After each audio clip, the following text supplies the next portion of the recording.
बिस्मिल्लाहिर्रहमानिर्रहीम। Dear students, Assalamu alaikum. Today, class 9th,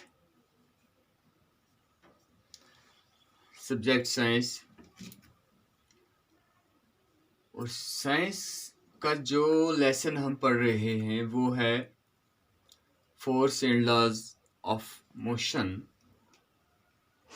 तो dear students, कल हमने force and laws of motion में पहला जो कंसेप्ट था हमारे पास, फोर्स एंड इट्स इफेक्ट, वो पढ़ा।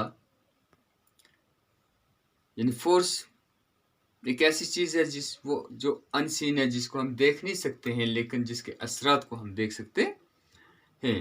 द पुश और पुल हमने बताया कि द पुश और पुल इज कॉल्ड फोर्स। और इफेक्ट ऑफ फोर्स के क्या है? फोर्स जो है can move a stationary body. Force जो है ये स्टॉप कर सकती है किसी भी मूविंग बॉडी को। Force change the speed of a moving body. Force change कर सकती है shape and size of the body.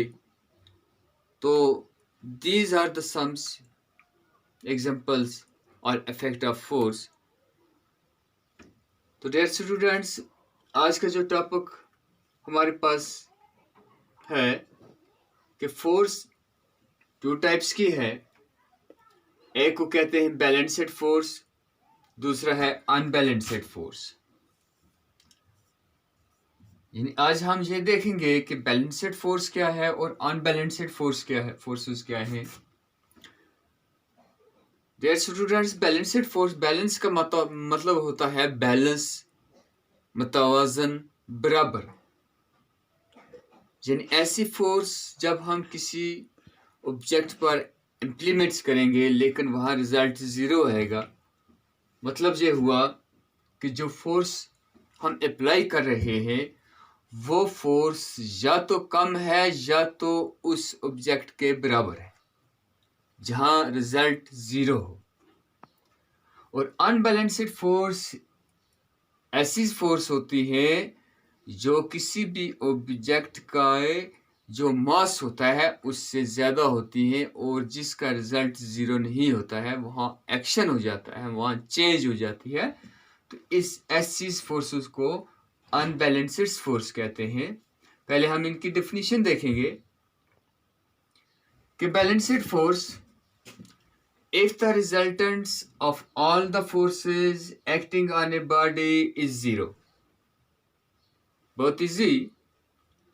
Balanced force, if the resultant of all the forces acting on a body is zero, the forces are called balanced force.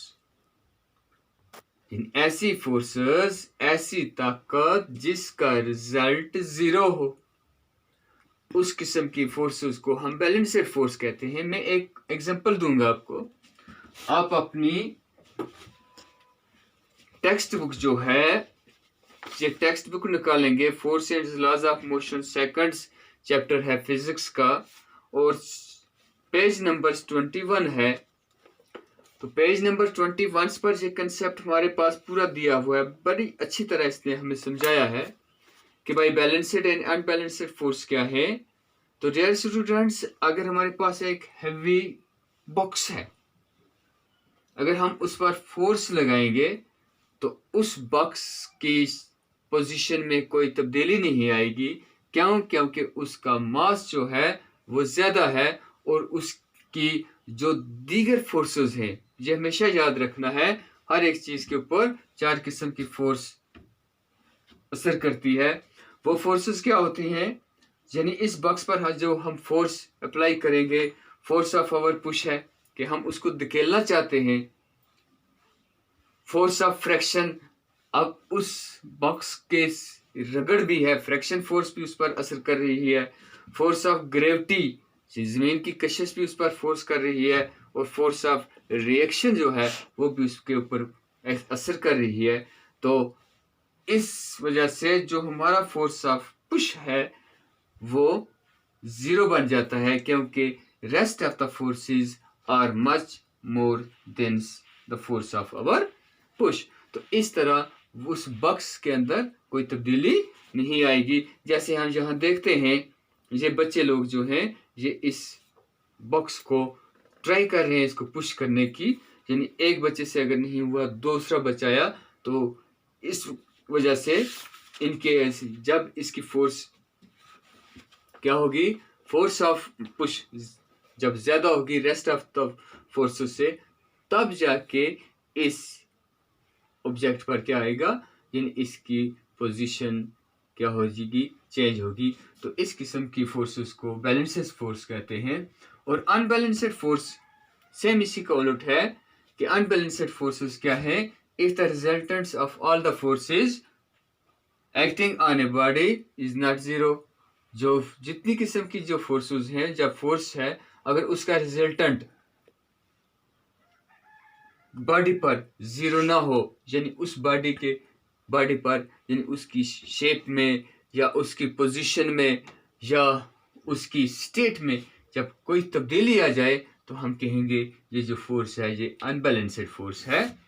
तो dear students, when unbalanced forces act on a body, कि जब कभी भी कोई unbalanced force किसी भी body पर act करती है, दे प्रोड्यूस चेंज।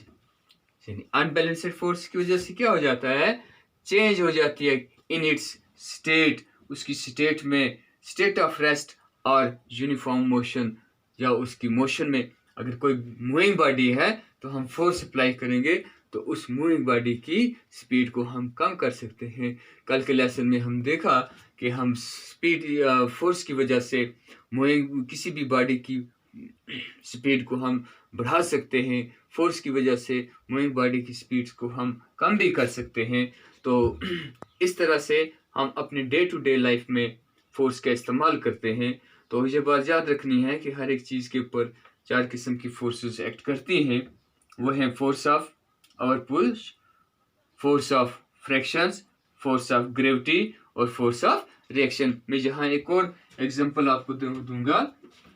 जैसा कि हम स्कूल के अंदर भी जिस वक्त हम टैग ऑफ वार गेम खेलते हैं, टैग ऑफ वार यानी हमारे एक तरफ रोप्स को 6 बच्चे एक तरफ से पकड़ते हैं, 6 बच्चे दूसरे तरफ से पकड़ते हैं। जिस वक्त वो अपनी फोर्स का इस्तेमाल करते हैं तो वो जो रोप्स होती है, पहले वो रोप्स वो कांस्टेंट रहती है, लेकिन जो ही एक टीम की फोर्स ज़्यादा हो जाती है तो दूसरे वो उसकी तरफ खींचे आते हैं, तो वो अनबैलेंस्ड फोर्स हो जाती है। इंशाल्लाह आज हमारे लिए इतने ही, बैलेंस्ड एंड अनबैलेंस्ड फोर्स आज हमारा ये टॉपिक था।